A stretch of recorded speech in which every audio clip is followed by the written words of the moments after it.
नमस्कार, मैं सिद्धार्थ शुक्ला। आज हम बात करने जा रहे हैं एक ऐसे खबर की जो पश्चिम बंगाल की सियासत में तूफान ला रही है।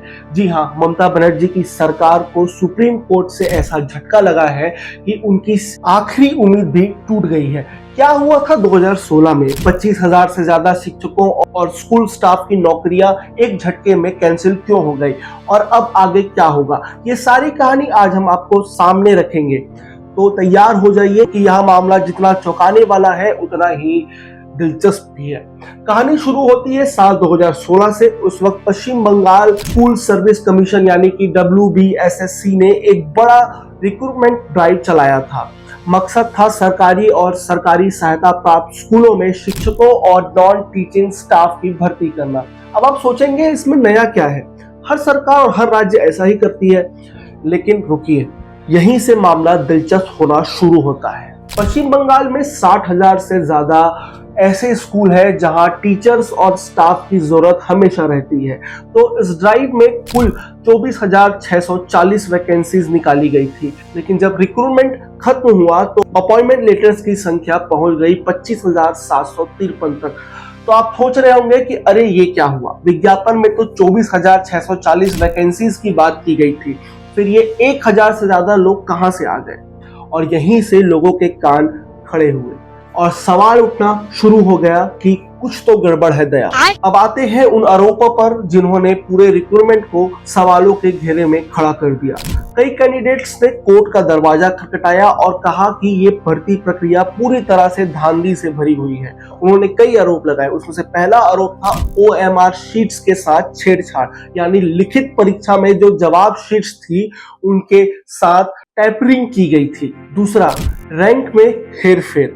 जिनकी रैंक ऊपर थी उन्हें अपॉइंटमेंट लेटर नहीं मिला, लेकिन जिनकी रैंक नीचे थी उनकी किस्मत चमक गई। तीसरा आरोप, डॉक्यूमेंट्स को बैकडेट करना और इंटरव्यू स्कोर्स में मैनिपुलेशन। और सबसे बड़ा इल्जाम, पॉलिटिक्स इन्फ्लुएंस और रिश्तेदारी। कहा गया कि जो लोग एलिजिबल थे, जिनका हक नहीं बनता था, कि उन्होंने पैसे और पहुंच के दम पर नौकरी हासिल की। सोचिए जरा, अगर आप मेहनत करके एग्जाम देते हैं और कोई रिश्वत देकर आपकी सीट छीन ले तो कैसा लगेगा।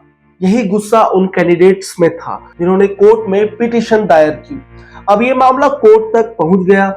कई साल तक जांच चली, सबूत जुटाए गए और आखिरकार अप्रैल 2024 में कोलकाता हाई कोर्ट ने बड़ा फैसला सुनाया। हाई कोर्ट ने कहा कि ये पूरा रिक्रूटमेंट प्रोसेस फ्रॉड और गड़बड़ियों से भरा हुआ है। OMR शीट्स में छेड़छाड़, रैंक जीपिंग और बड़े पैमाने पर धांधली के सबूत मिले। नतीजा, 25,753 अपॉइंटमेंट्स को एक झटके में कैंसिल कर दिया गया। हाई कोर्ट ने यह भी कहा कि इसमें CBI को जांच करनी चाहिए, साथ ही नया रिक्रूटमेंट प्रोसेस शुरू करने के ऑर्डर दिया गया। लेकिन ये वेस्ट बंगाल सरकार के लिए बड़ा झटका था। ममता बनर्जी की सरकार ने सोचा कि शायद सुप्रीम कोर्ट से राहत मिल जाएगी, तो वो पहुंच गए देश की सबसे बड़ी अदालत में। और अब आता है वो पल जिसका सबको इंतजार था। 3 अप्रैल 2025 को सुप्रीम कोर्ट की बेंच, जिसमें चीफ जस्टिस संजीव खन्ना और जस्टिस संजय कुमार शामिल थे, दोनों जज ने अपना फैसला सुनाया। कोर्ट ने हाई कोर्ट के फैसले को जस का तस बरकरार रखा। सुप्रीम कोर्ट का कहना था कि ये पूरा सिलेक्शन प्रोसेस फ्रॉड और मैनिपुलेशन से दूषित था। चीफ जस्टिस ने साफ कहा कि इस प्रक्रिया की क्रेडिबिलिटी खत्म हो चुकी है। वैकेंसी से ज्यादा अपॉइंटमेंट हुए, जो साफ दिखाता है कि बड़े स्तर पर धांधली हुई है। वेस्ट बंगाल सरकार ने दलील दी कि थोड़ी बहुत गड़बड़ी हो सकती है, लेकिन 25,000 लोगों की नौकरी क्यों छीनी जाए। लेकिन सुप्रीम कोर्ट ने उनकी एक भी ना सुनी और कहा ये छोटी मोटी गलती नहीं बल्कि सिस्टमैटिक फ्रॉड है। सुप्रीम कोर्ट ने भी इस स्कैम पर अपनी मोहर लगा दी। लेकिन सवाल ये है कि अब आगे क्या। अब बात करते हैं कि इस फैसले का असर क्या होगा। सबसे पहले सुप्रीम कोर्ट ने ऑर्डर दिया है कि अगले 3 महीने में नया रिक्रूटमेंट प्रोसेस शुरू किया जाए। जो लोग 2016 में अपॉइंटमेंट हुए थे वो फिर से अप्लाई कर सकते हैं। अगर वो नए प्रोसेस में सिलेक्ट हो जाते हैं तो उनकी सैलरी और जॉब बरकरार रहेगी, लेकिन जो क्वालिफाई नहीं कर पाएंगे उनके लिए बड़ी मुसीबत है। 2016 से अब तक यानी 9 साल की सैलरी और बेनिफिट उन्हें वापस करने होंगे। सोचिए कोई 9 साल तक नौकरी करता है और अचानक उसे कह दिया जाए कि सारा पैसा लौटाओ, ये कितना बड़ा फाइनेंशियल और इमोशनल झटका होगा। हालांकि सुप्रीम कोर्ट ने दिव्यांग कर्मचारियों को राहत दी है, उनकी नौकरी बरकरार रहेगी, लेकिन असर सिर्फ इन 25,000 लोगों तक सीमित नहीं है। स्कूलों में पढ़ने वाले बच्चों का क्या होगा? टीचर्स अचानक बदल गए तो पढ़ाई में गड़बड़ी होगी और हाँ, सीबीआई जांच भी जारी रहेगी। कल यानी 4 अप्रैल को सुप्रीम कोर्ट इस पर सुनवाई करेगा कि सीबीआई जांच करें या राज्य की सीआईडी को मौका दिया जाए। अब आते हैं पॉलिटिक्स पर।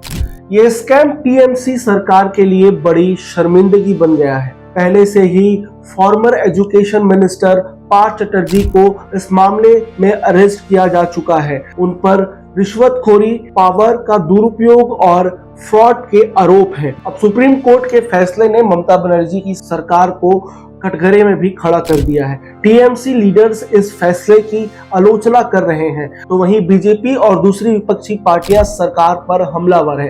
बीजेपी ने कहा है कि ममता बनर्जी इसके लिए जिम्मेदार है और उनका इस्तीफा मांग रही है। तो क्या ये मामला आने वाले दिनों में बंगाल की सियासत को हिला देगा? ये देखने वाला और दिलचस्प विषय है। तो ये थी पूरी कहानी 2016 के रिक्रूटमेंट से लेकर सुप्रीम कोर्ट के ताजा फैसले तक। आप क्या सोचते हैं? क्या 25,000 लोगों की नौकरी छीनना सही है या सरकार को कोई दूसरा रास्ता निकालना चाहिए? अपनी राय हमें कमेंट्स बॉक्स में जरूर दें। तब तक के लिए मैं इस खबर को यहीं विराम देता हूं। मैं सिद्धार्थ शुक्ला, कैमरे के पीछे हैं शेखर शिपका, और ये पूरी खबर तैयार की गई थी वो हमारे साथी आकाश द्वारा तैयार किया गया था। तब के लिए नमस्कार। मैं सिद्धार्थ शुक्ला, वयम भारत।